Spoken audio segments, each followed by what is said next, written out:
Welcome back, my friends, to the show that never ends. It's Metal Nut 11. Can't even say my own name right. Great way to come back to this.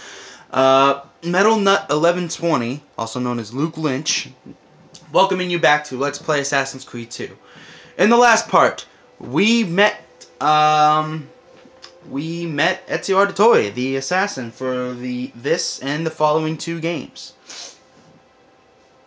and we learned a little bit about what he's like. In this episode, before we move on with the story, I'm actually going to take you through as much of this district of Florence as I can. The San Giovanni district of Florence. But even before we do that, before I started recording, we got a new Databank entry that I don't think I read for you guys last time.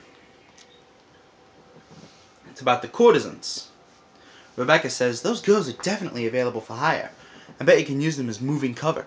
In fact, try sending them to tempt unwanted guards. And Sean says,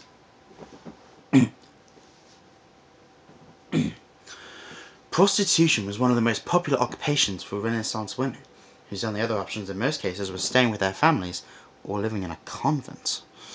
Italian society supported prostitution, and many brothels were regulated by the government. At the end of the 15th century, cities started to pass laws against prostitution, forcing courtesans to wear specific outfits and separating them from respected society. Oh, come on. Even they need some, well, you know, once in a while. May as well read up on Florence.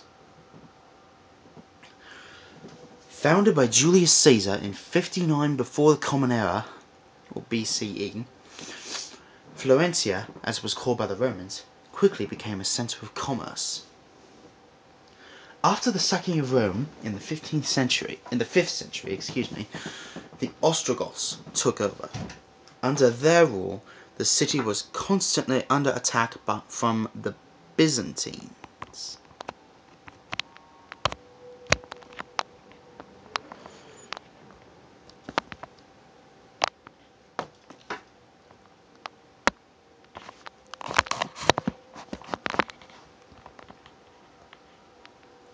Sorry, I'm trying to fix my phone so it can charge and record at the same time. Under their rule, the city was constantly under attack from the Byzantines, who sent the population level below 1,000. The Lombards came to power in the 6th century, ending the Byzantine assaults. Florence grew to a population of 80,000 in the 14th century, of which 25,000 were working in the wool industry. In 1378, a major revolt of the lower class led to the wool combers rising up and seizing the government of the city. Their progressive, radical democracy lasted for less than 2 months before the upper classes seized control once more. But the revolt so terrified the rich that a century later it was still discussed in hushed tones, much as the 1960s hippie movement is today. The Albizzi family became the de facto rulers after the revolt. Worried about the rise of the Medici family, who were newly rich bankers rapidly gaining influence in Florence, Maso and Rinaldo Albizzi imprisoned Cosimo de' Medici and exiled him in 1433. But Cosimo gained influence behind the scenes and rose to power in 1434, exiling the entire Albizzi family except for Luca, who had been loyal to Cosimo. Luca Albizzi joined the Signoria, the ruling body of Florence, as Gonfaloniere, succeeding Cosimo's old friend Ilario Auditore in 1442. Under the Medici family, which built impressive public buildings and supported such luminaries as Michelangelo, Leonardo, and Botticelli, the Renaissance began with Florence securely at its center. And then we may as well read up on the San Giovanni district. San Giovanni was named after Saint John the Baptist, the patron saint of Florence. It is the oldest area of the city and the center of administration, encompassing the Palazzo della Signoria. If big churches are your thing, head to Santa Maria del Fiore on the northern edge. It's the one with the gigantic dome. And we will, as a matter of fact, be going there, actually right about now. I think there's one more Databank entry that I didn't read, but bear with me. Okay, first of all, we are going to take care of the viewpoints.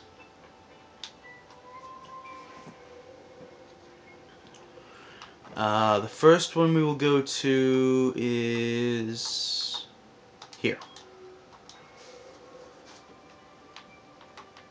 All your viewpoints are always marked on your map. Collectibles in this game, however, are not, unless you can buy a map for them, in which case then they will be marked on your map. But the main collectible in this game, like in terms of actual items that you can collect, are feathers. And you'll understand why that is once the first chapter ends. Once the first chapter of this game ends.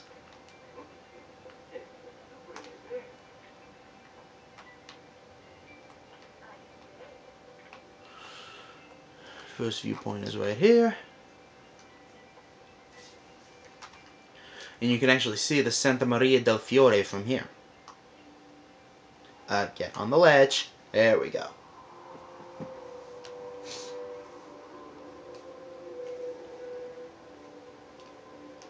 Amen, brother.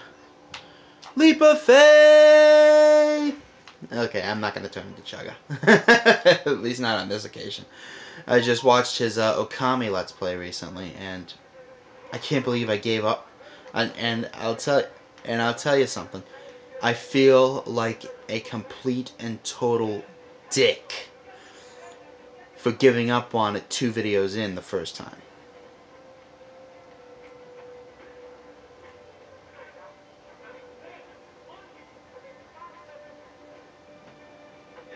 Oh, you asshole. Yeah, guards can throw rocks, which returns from the last game.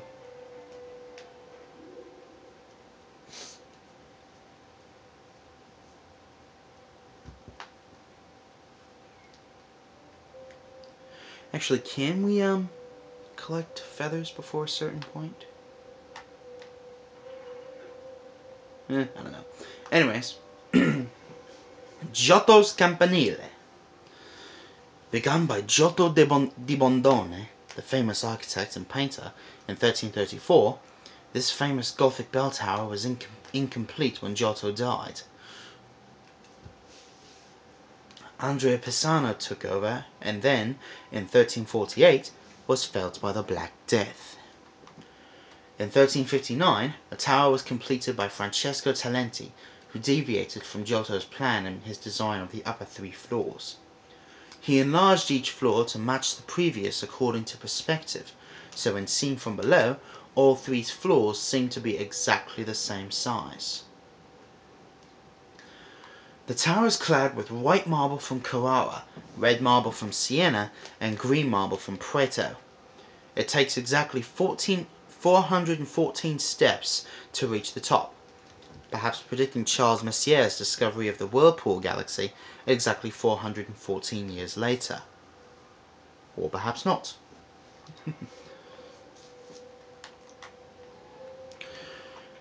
But if you can manage to climb to the very tip-top of Giotto's Campanile, and before we do that, we will read up on the Santa Maria del Fiore, one of Italy's largest churches, and the largest landmark in Florence, Santa Maria del Fiore is considered by many to be the first masterpiece of Renaissance architecture.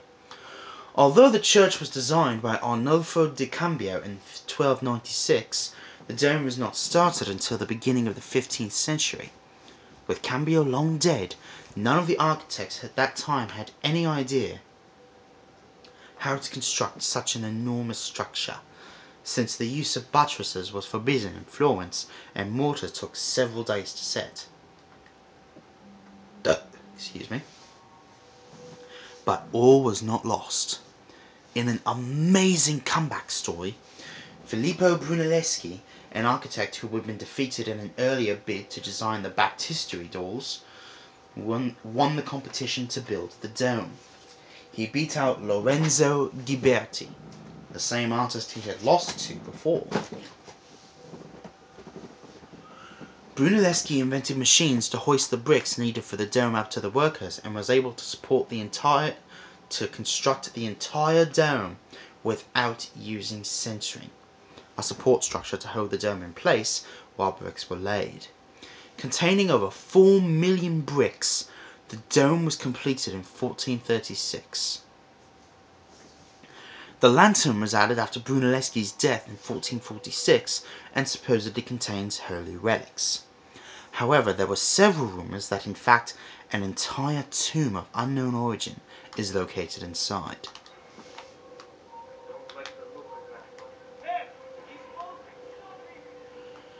So, now we can do this. You actually have to climb the Santa Maria del Fiore to be able to climb Giotto's Campanile, if I remember correctly. But first, let's get these guards off our ass.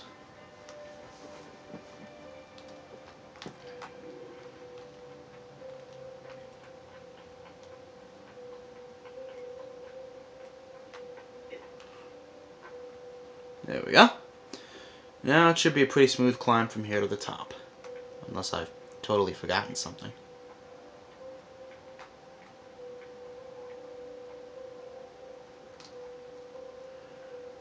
Is there a... odd. There should be a, something you can grab. Yep, there we go.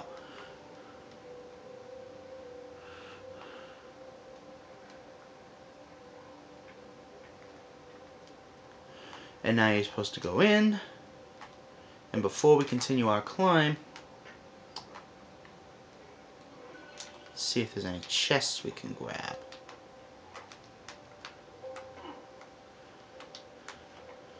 Yes, I'm more or less a whore for treasure in this game.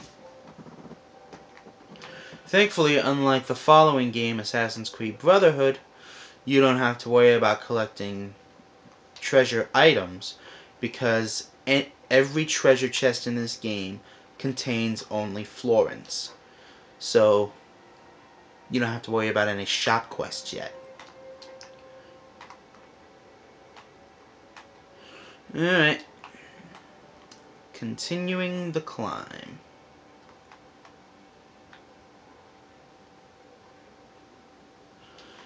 And up to the very tip top we must go.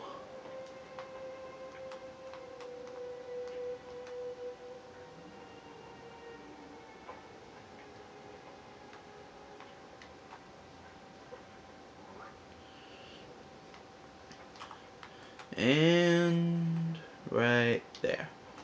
Now this is going to be one hell of a leap of faith.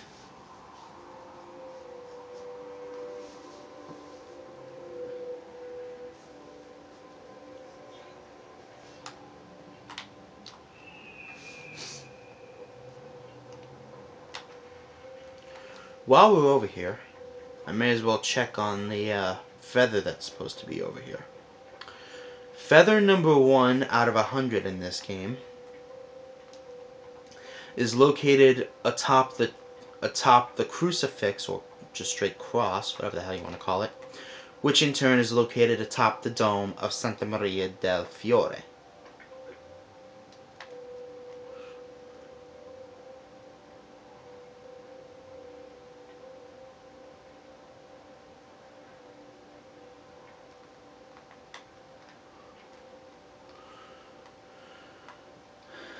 Well, first things first, we gotta get up there. During DLC sequence 13, when you return here,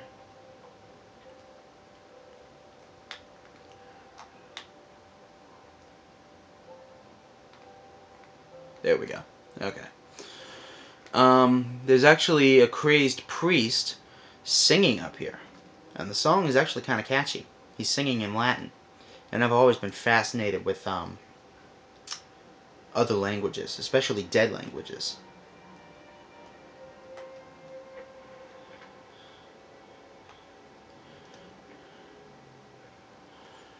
He's found on that balcony.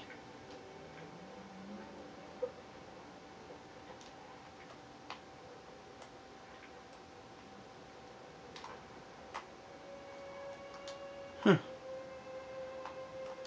No feather, I guess.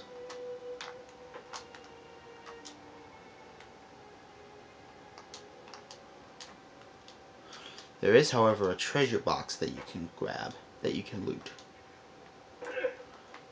Actually, there's a few of them. Let's grab a few florins for our journey.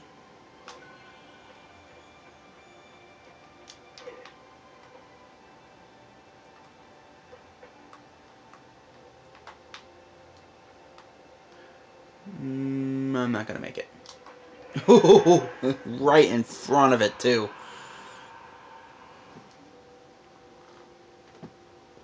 Excuse me.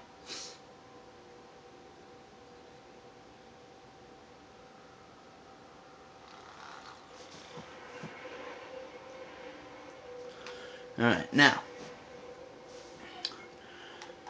like I said before, when we move on with the story, we're going to do the viewpoints.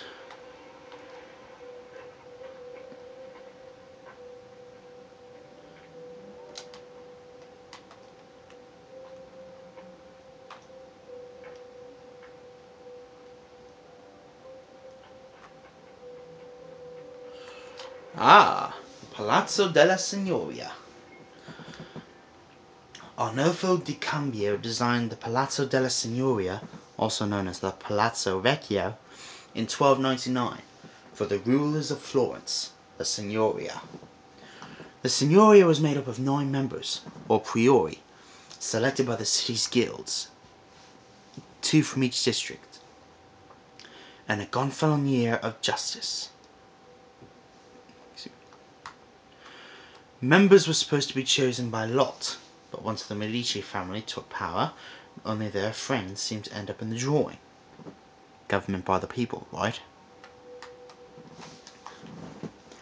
Interesting fact, the tower in front is off-center because it was incorporated into the palazzo from an earlier structure. It contains 2 small cells, one of which was used to imprison Cosimo de' Medici.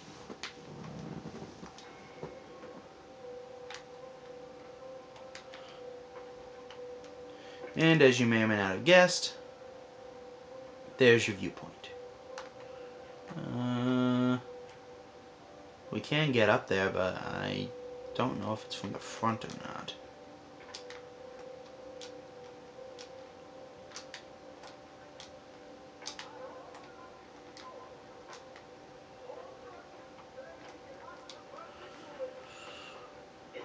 Well, at least here is a place we can get up.